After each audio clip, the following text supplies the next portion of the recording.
you mentioned contention. I say exactly. It shouldn't be, people have competitive, I say we need to be more collaborative rather than competitive. If we understand, and that's one of the biggest takeaways. I also I studied at the program on negotiation through Harvard Law School's program.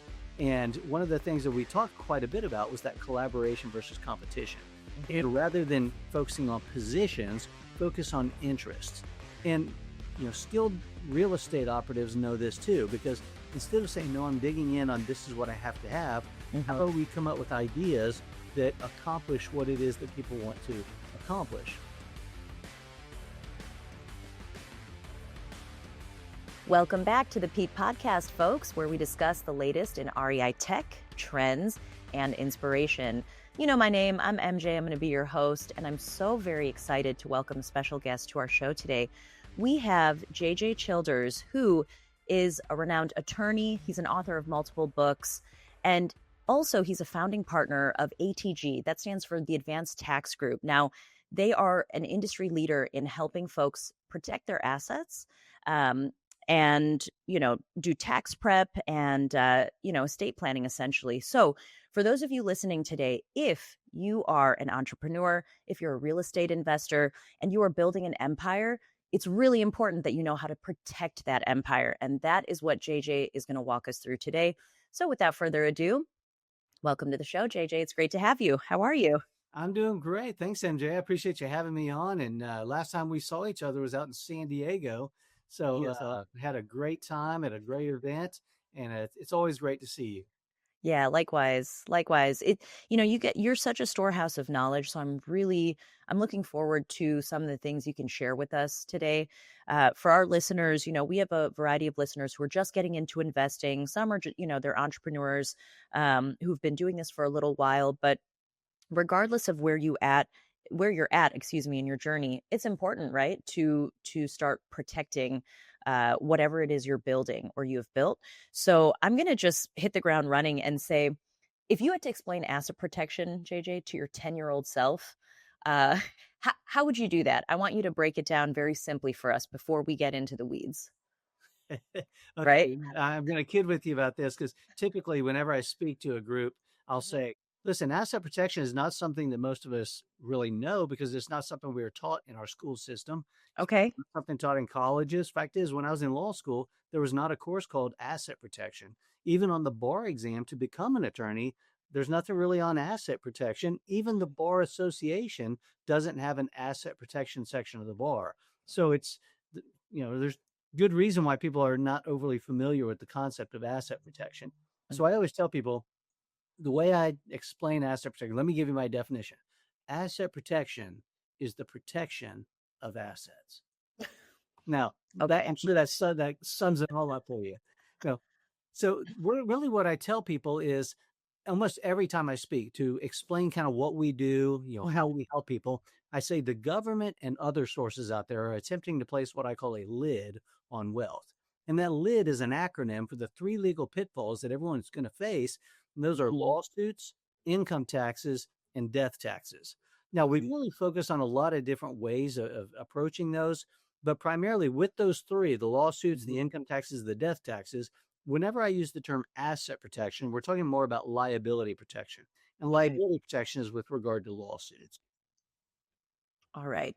So you used a couple of big words in there. I'm not sure that your 10-year-old self would have fully understood, but I think I'm following, so it's all right. So was there something? Well, first off, how long have you been practicing law for? This is actually my 30th year. Hey, congratulations! I'm sure people looking at me say, "How's that possible?" Wow. Yeah, but wow. That's great. Going on my face more and more every day. Oh, please. Well, and was there something that, was there a turning point in your own career, JJ, that prompted you to get into estate planning, asset protection, tax did something happen for you personally? Well, it's kind of an interesting story because I kind of grew up around real estate in particular. My dad was and is an active real estate investor and developer. And he first got started down in Orlando, Florida, and he was the president of the local real estate investment group down there, Mm. and he would bring in different speakers to speak to the club. And Yeah. a lot of times, he'd be responsible for picking them up at the airport, taking them back, and just kind Mhm. of visiting with them. And he became friends with a lot of like the nationwide speakers. And he would always speak at his group, just kind of talking about deals that he was doing.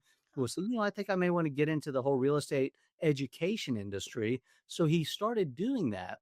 And then I was, it's kind of weird. I tell people nowadays I would help put together his home study course, which meant Oh. duplicating cassette tapes, and then putting Mhm. the labels on there, putting the shipping all together, packaging it up. And then I started going and working at his seminars with him. Okay. And even like through college, I, basically, made pretty good money just traveling the country. And I was learning more about real estate. And I'd always gone down Mhm. to his properties, and he would just teach me about it. And then I thought, I think I'd like to get into this.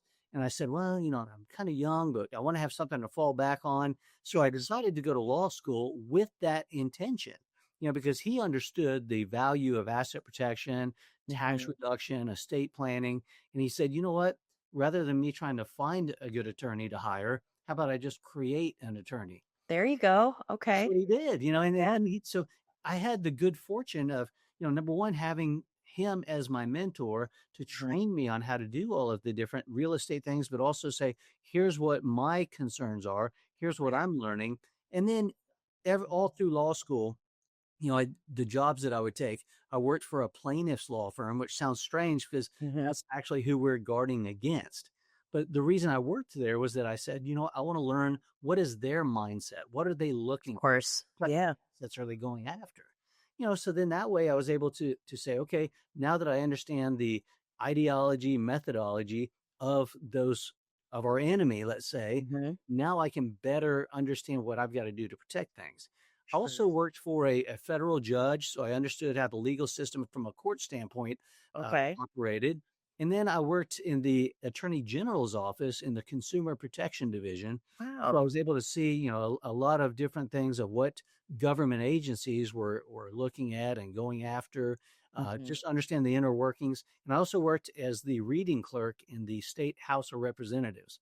And part of the reason for that was that I was interested in politics, but at the same Sure. time, it said, I want to see how laws are made. It's one thing to say, okay, I understand it theoretically, but then when you see Mhm. practically getting a hands-on education. So really everything that I did, all the courses that I took through law school, all the jobs that I was working through, everything that I did was all geared towards getting the different type of practice experience, practical experience, making sure that I understood just different mindsets, different approaches, so that that's kind of positioned me to be more effective for my clients and students, because we do a lot of real estate education through Advanced Okay. Tax Group.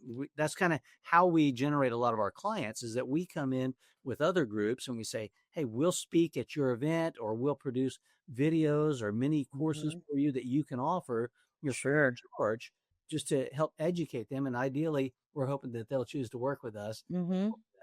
Yeah, well, you and Tony, I mean, Tony's the other, obviously, founder of ATG, of Advanced Tax Group. You guys have, you've really come into a couple of spaces. It's been neat to see you in different REI spaces, at least from our investor standpoint, and the services you're offering, but really, again, the knowledge you're offering. So I've heard very good things, and I'm curious to know, what is one of what's one of the biggest, I guess, myths that investors have about estate planning and asset protection, and did you discover that at some point in your own career? Or is it just something that it's common and you hear it coming up quite a bit time and time again?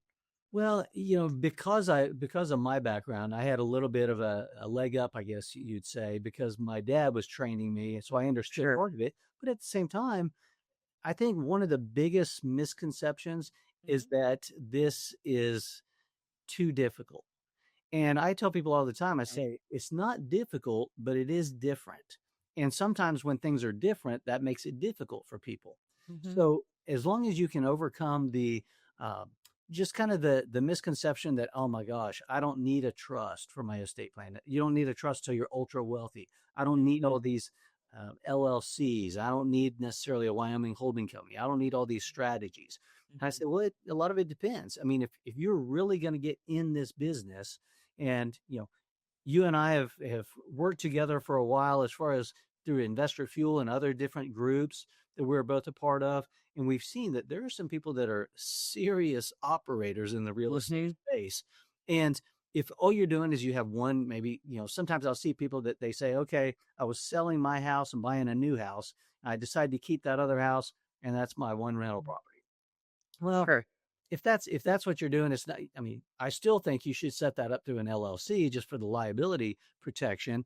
But Mhm. a lot of times people aren't saying, okay, now I'm going to need all these cost segregation studies, and I'm Sure. going to need to understand everything about, all of the different depreciation methods and Mhm. all of the strategies that we work with more advanced real estate strategists. And when I say advanced, we work with people when they're just getting started, and then we work all the way through to where people have dozens and dozens of properties. Mhm. So we always try to separate ourselves by saying, hey, there are some groups out there that say, hey, we only work with people that have a net worth of Sure. And $5 million. that's their focus. Yeah. Yeah, and we Mhm. say, well, nobody starts unless you inherited it with a $5 million net worth in real. Sure. So we say, hey, we're going to go along with you and grow along with you. Mhm. There are different things that you need to know about all the way through your journey. And because we worked with people through all of those steps, all those phases, we had that experience of seeing what are the things that they're dealing with. What are some of the Mhm. hurdles? What are the obstacles? And we can help them get around those. Not necessarily, we don't train a whole lot on real estate, but because we have personal experience, Tony Dixon that you referred to, Mhm. he's done multiple flips. I've done multiple flips, rental Yep. properties, had, mini storages, mobile home parks, Mhm. all different types of commercial properties. So because we've been involved in so many different types and seen so many things, a lot of our clients will even ask us, for our perspective on Yeah, what would you do yeah. if you were in this position? Well, you started to touch on it, JJ. Uh, I wanted to ask, when is the right time for an investor uh, to really start thinking about whether it's they're reaching out to ATG or they're reaching out to their accountant? When is the right time? Is it once they've purchased their first property, they've had a successful transaction? Is it before that? Is it after they have 5 under their belt, right? So, like, tell us a little bit about timing, because I think that, like you mentioned, is a huge obstacle to many. Yeah, ideally you would set your structure up before you ever buy your properties. Okay. However, sometimes you Mhm. can't go back in time. So a lot of times people will come to us and they'll say, "I wish we had talked to you earlier Yeah, to of get us course. I through." bet.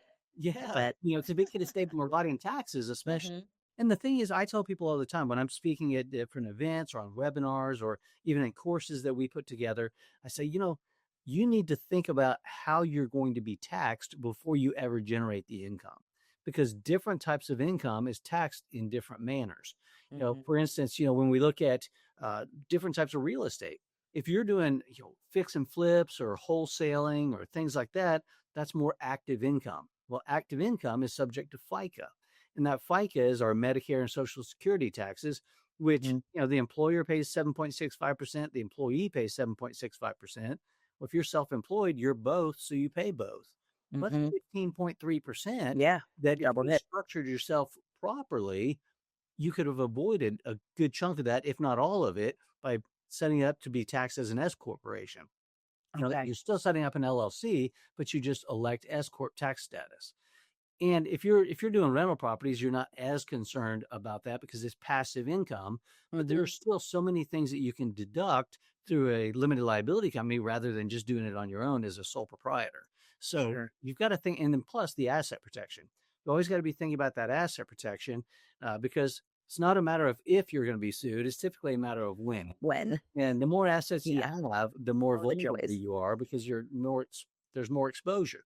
So we always tell people, hey, you need to be doing this right now. So that's how a lot of times we'll tie in with a lot of these real estate education groups And they'll bring us in because they recognize the importance of, if we're teaching students how to invest in real estate the right way, Mm-hmm. one of the things that they've got to do is set up their legal entities the right way. So that's where they bring us in as the experts that can help train the folks as far as how they need to be structured, why it's so important, and then make the process easy for them. And, one of the things, MJ, is that people oftentimes say, I know I need to do this. Sure. And when there's so many different options nowadays, especially with the internet, and you start thinking about, wow, let me just Google something. Well, and then everybody's got a different opinion. It's like, Mhm. well, you need, Delaware, you need Nevada, you need Wyoming, you need all of these different things, and you need a series LLC. And then what happens is pretty soon it starts sounding, we're talking about LP, LLP, LLC, S Corp, C Corp. And people start saying this like alphabet soup. I'm getting lost. I don't know what to do. Yeah. Confusion causes people to just shut down. There's a saying that I've heard for years. It's a confused mind says no. Because what happens is people don't want to do the wrong thing because maybe their accountant tells them one thing, the attorney Uh-huh. tells them another thing. They don't want to do the wrong thing. So then they end up doing the most wrong thing, which is Mm-hmm. nothing. Nothing. Yeah. And now they're Because just, they're scared of making the wrong decision. Yeah. yeah, exactly. Yep.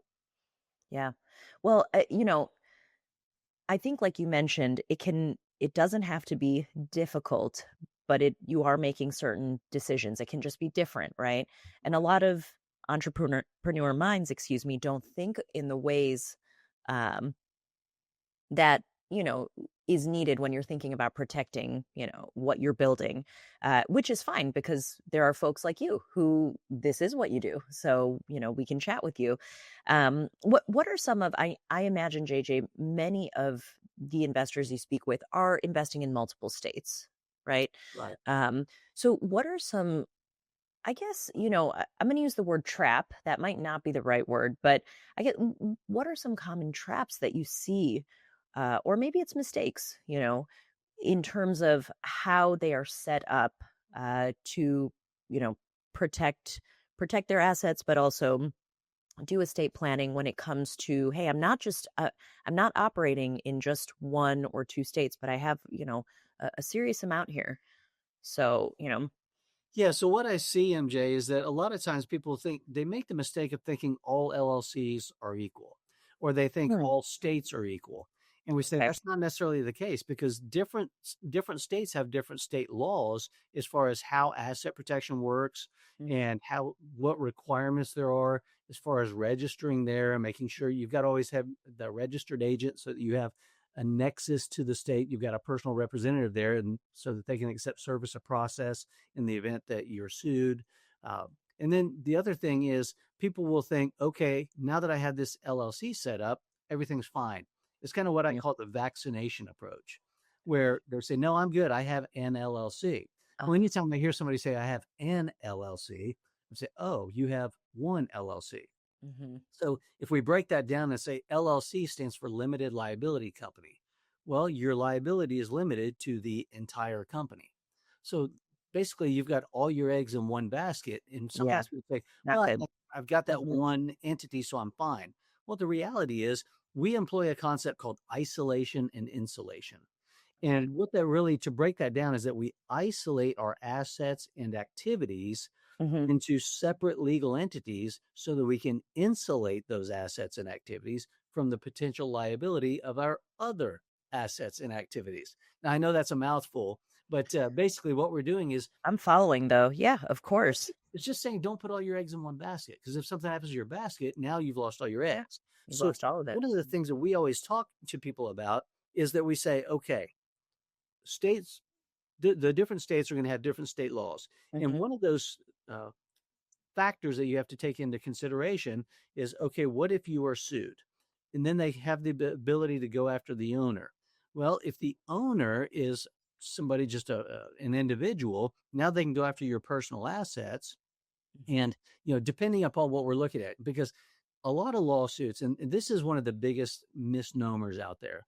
People think, okay, well, the lawsuit is going to come from my property. And the classic illustration, somebody slips and falls on your property, they sue you. Hmm. Well, you're probably much more likely to be involved in maybe a car accident or something along those lines that then the person sues you personally, now they come and try to I take your see. assets. Okay. One of your assets is your LLC. And different states have different levels of protection. The biggest thing with a remedy against a LLC is a charging order.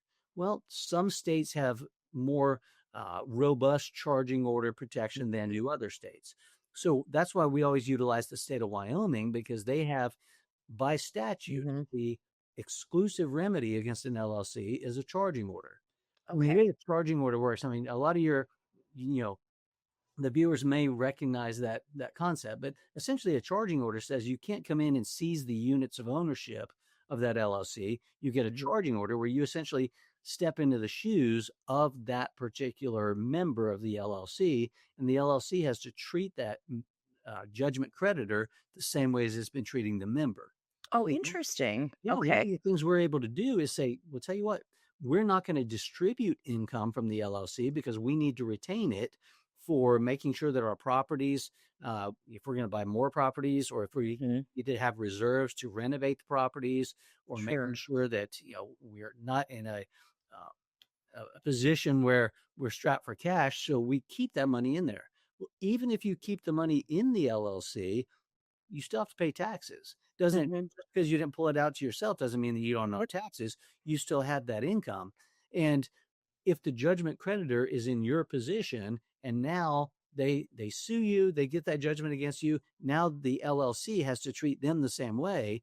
Well, now they end up having to pay taxes on money that they don't even get. Oh, that's interesting. Oh yeah. Wow. People love that strategy. I say, we used to call Wow. it the amen strategy. Oh my Because I goodness. teach it at seminars, and I'd say, "Can I get an amen?" You know, Yeah, I mean, amen on that one. Well, and exactly. JJ, you kind of read my mind. Outside of Wyoming, are there other states that are a little bit more friendly towards, whether it's investors, entrepreneurs, really trying to, protect what they have and protect against lawsuits, personal or linked to the property? Are there certain states that fall in line with, hey, you would recommend these are good ones, to file within, and then others that you'd say, I might stay away from these unless you have to.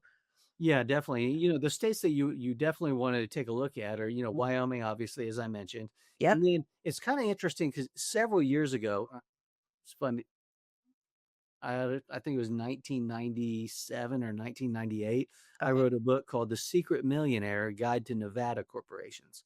And Mm. what we would talk about all the time was that you need to have a Nevada corporation that essentially served as the general partner of your limited partnership. That was the way that we structured it. And part of the reason for that was that, Nevada had very good privacy laws, but they also had good asset protection, and they still do. Interesting. Okay. But the reason that we've moved to Yeah. Wyoming is that Nevada started employing or imposing rather a business license fee. It's like $285 a year per Okay. entity. So we're going, why, Wyoming essentially said, why don't we compete with Nevada? Let's Mhm. offer some of the same protections through the same types of laws, legal structuring, and they're not charging as much No and they fee. make it a lot Or easier. yeah.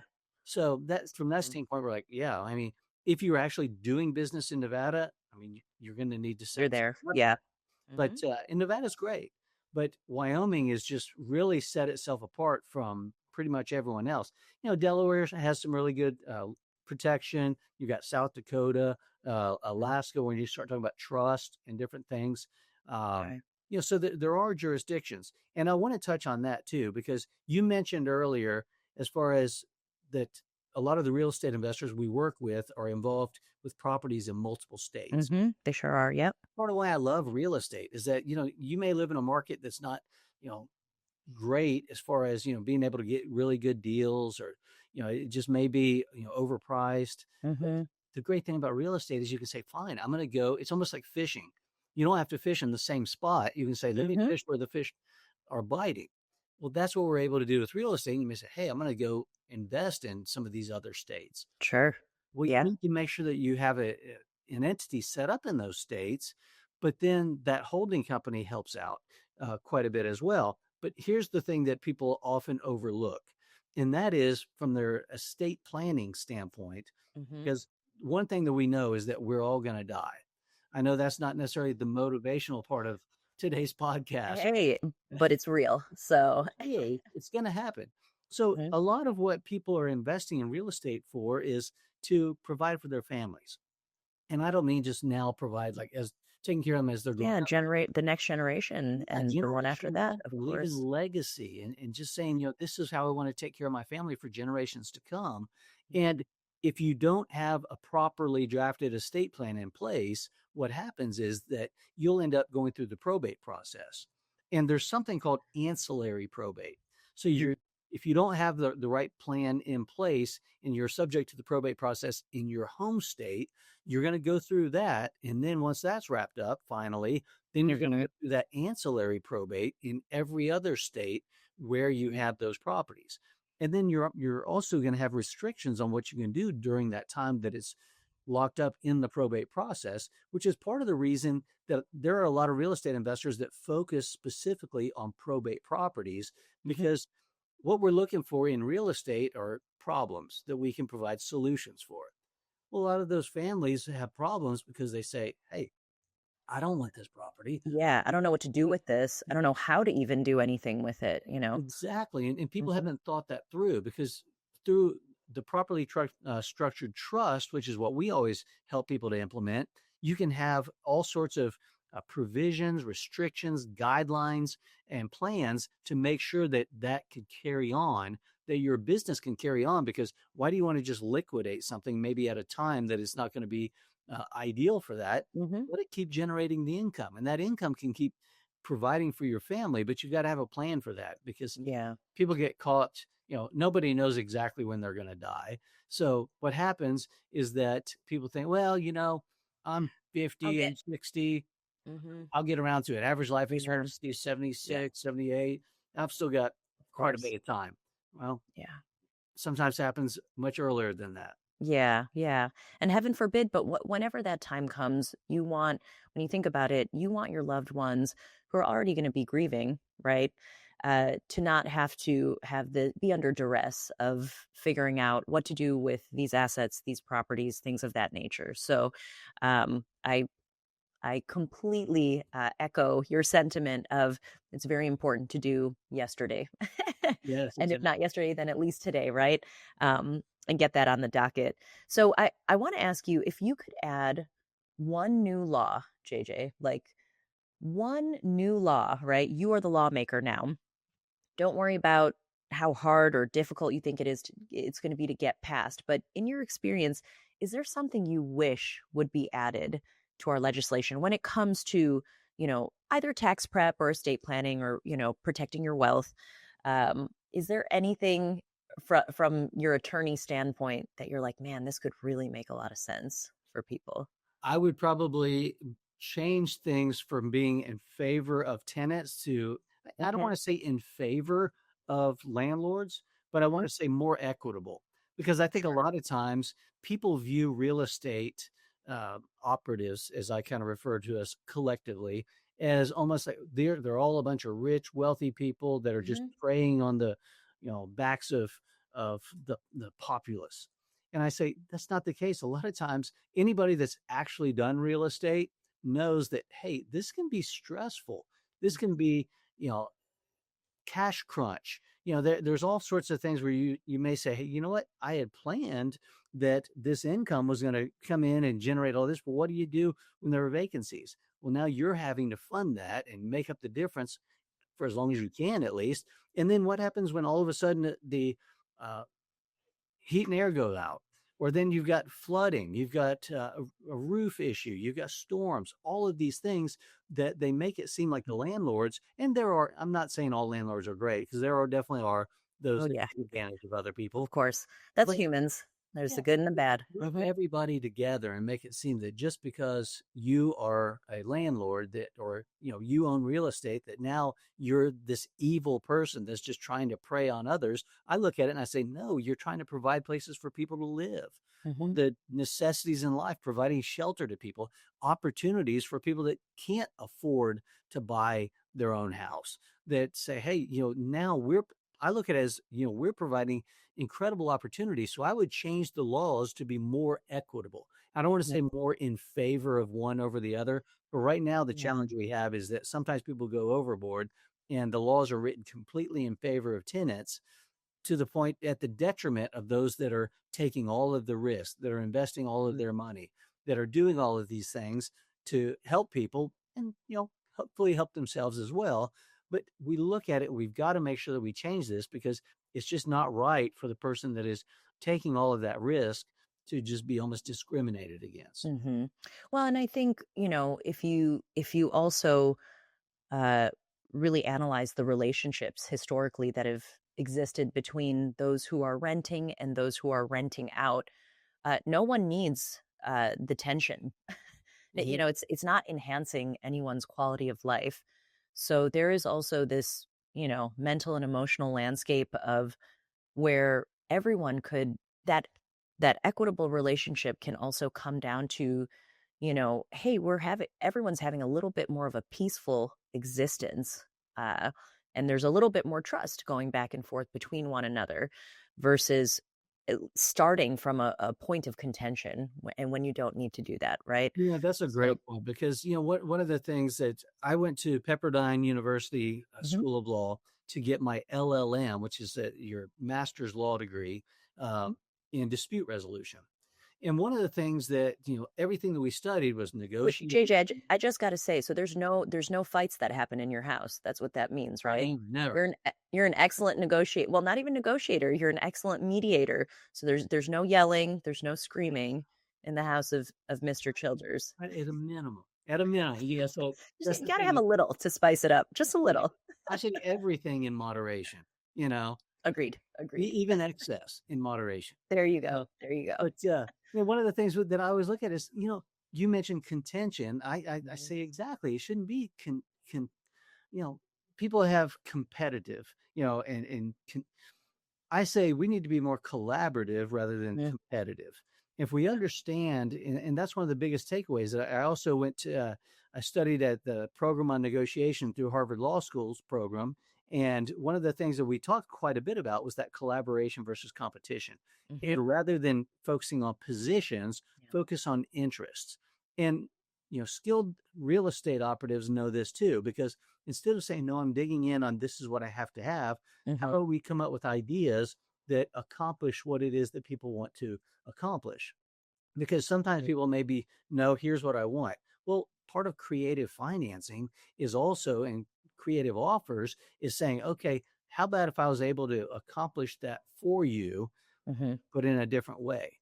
And it's the same Sure. thing when we're dealing with any sort of contention. We've got to make sure that we say, what is it that you're hoping to accomplish here?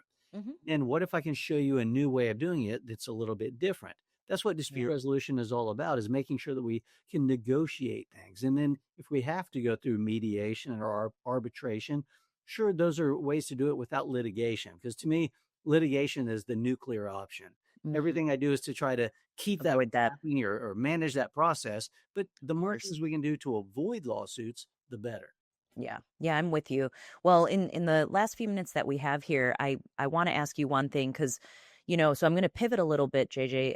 Over at Pete, we love talking about data, about tech, and the world with the advent of AI, we're moving in a direction, right? And we're moving there fast. So when it comes to digital assets, crypto, things of that nature, is there any advice you'd give investors, give entrepreneurs who are listening, um, in terms of protecting those and just really how they think about them? Yeah, so I'd say you have to think about them like a business. And when I say that, I mean you need to set up a business entity to protect those assets. A Okay. lot of times people think, well, nobody's going to come Mhm. slip on my crypto or nobody's Who's going to gonna? come slip on my digital assets. Yeah, but Mhm. guess what? Remember, as I said earlier, that's not necessarily where the threat may be coming from. Sure, there are threats that Agreed. I see. maybe also coming from, the fact you got in a car accident or, whatever it may be, that somebody sues you personally, and then they come after all of your assets. That's why you need to utilize these LLCs that have the Mhm. charging order protection so that it's locked inside there. They can't just come and seize those assets. So Yeah. the difference, you asked a great question there, MJ, by saying, what is the way they need to approach this? How should they think about this? Because that's what it all comes down to. because with AI, I love AI. I mean, you're not going to find somebody that's a bigger proponent of AI than I am. But at the same time, I think there's still a skill set. Information is sometimes it's almost too overwhelming.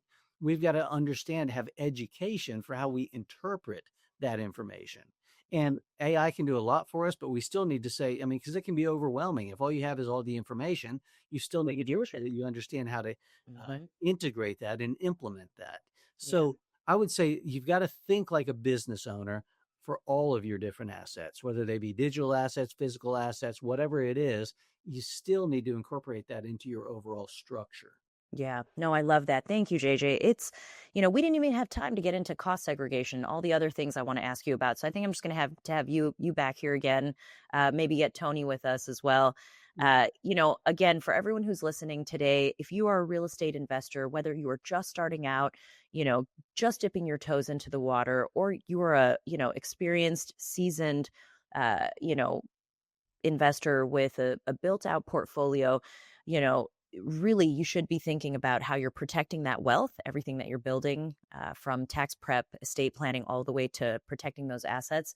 And if you don't have someone in mind, then I strongly urge you to get in touch with JJ, with Tony, and the folks at ATG, because they're doing some really good work, and they really know what they're doing. Not to mention, you'll have a great time chatting with them. They're just really good guys. So appreciate you today, JJ. Thanks again for being here. All right. Hey, thanks, MJ. And just once again, I sure appreciate that shout out. And just ATG is Advanced Tax Group. So advancedtaxgroup.com. You can check things out. If you want information, you can contact us and say you saw us on MJ's podcast for Pete, and probably get a discount on your services. Thank you. We appreciate that. Absolutely. And folks will take advantage of that. Awesome. Thank you again, JJ. Be well. All right. You too. Thanks, MJ. It's a pleasure.